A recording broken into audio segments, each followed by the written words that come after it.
Hey everybody, it's Steve620 here. We're going to do a different kind of Let's Play today. We are going to today do a Let's Play of Battletoads, but this isn't a normal Let's Play. This is a Let's Fail. A Let's Fail? Well, it's basically where I'm going to go as far as I can until I lose all my lives, all my continues, all that good stuff. Once that happens, that's it. And it'll be over. I'm having to do a post-commentary on this one, unfortunately, because Audacity decided that it didn't want to record my microphone when I was doing this part. For some reason, I ended up as the second Battletoad instead of the first one. It must have been how I had my controller plugged in or something, I don't know. But anyways, you kill those two enemies really fast with the headbutt attack, and you can get that warp to level 3 that I just got. If you don't kill them quick enough, it disappears and you won't be able to get it. Level 3, of course, is probably the one level that everybody remembers the most, because it's the one level that everybody remembers dying at and everything, because of the little segment at the end. The first part of Battletoads, in my opinion, is not especially difficult. But once you get past all of the warp zones and everything, the game just gets ridiculous. Boom, with the boot. And sometimes that'll randomly happen. I don't know why. You'll just like fall off the cliff for like no explicable reason. It's really annoying when that happens too. You have to be careful when you're kicking those guys too, because you can boot them, but unintentionally go down the cliff.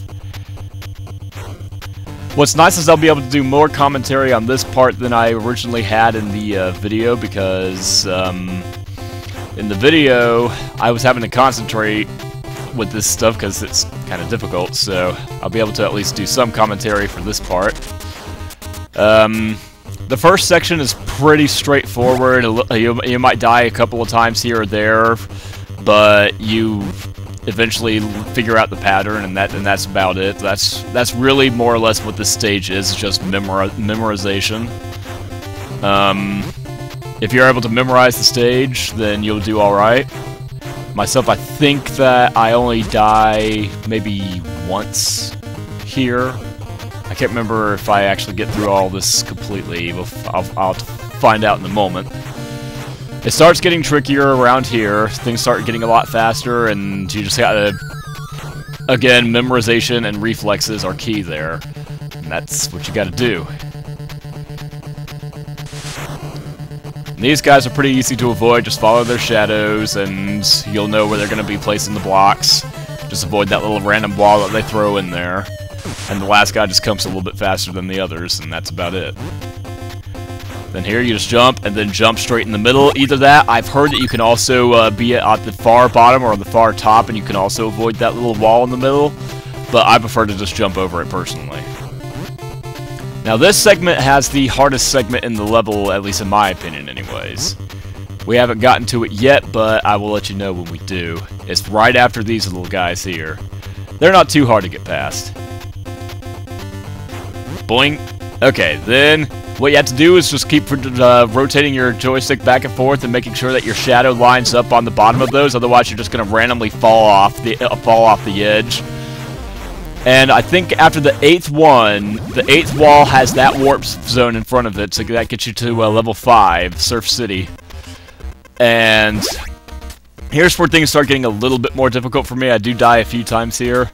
The logs, if you get hit twice by the logs, you die. That's the name of the game there.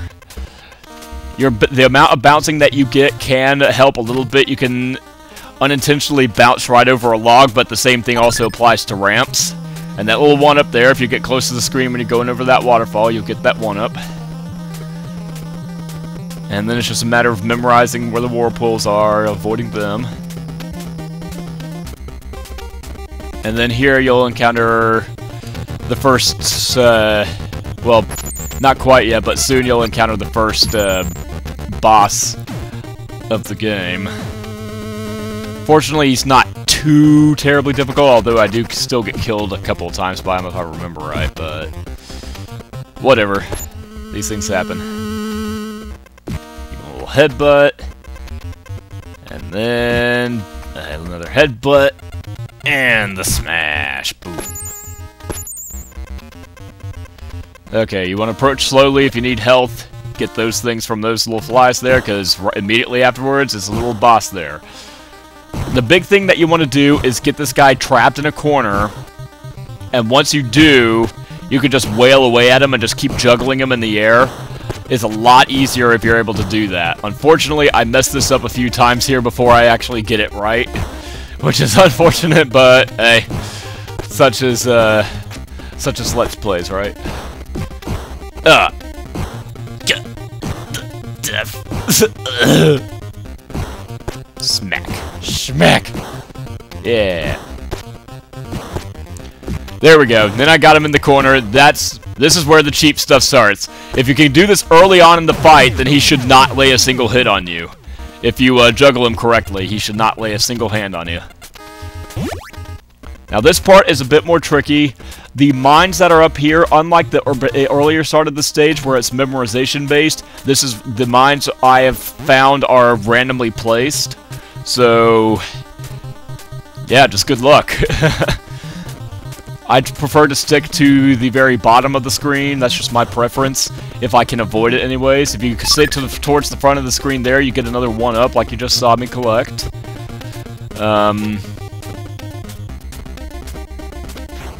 And you hit that.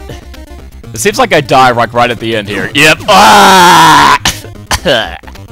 And that was like right at the end of the stage too. I had like maybe 3 feet more to go, and that would have been like the very end of the stage, and I have to go through this whole thing again. Fortunately, because of the 1-ups, I didn't lose any additional lives that I would have. Oh wait, yes I did, right there. What am I talking about? But I just got that life back because of points, so woohoo. I think that's the last time I die, if I remember right. Oh, nope. Nope. This is Let's Fail, remember? I am definitely not perfect at this game. I will not even pretend to be. Whoa. How did... I somehow managed to bounce over the ramp there, but still made it across the gap somehow. If that happens on the later ramps where they're like the larger gaps, you just die, which is really not cool. Okay, there we go. You got the 1-up, you got the life insurance.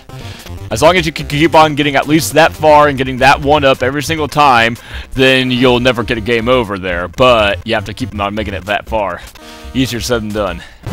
Okay, there we go. Now I've made it past there.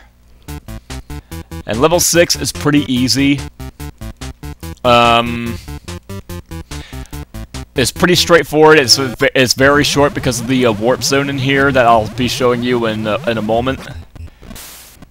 Again, I do apologize for this being post-commentary instead of as I was going along, but again, Audacity decided to screw up on me, and I didn't realize that it happened until after the recording was done, and I was doing so well in this run that I really didn't want to go back and do it again, so yeah, there you have it.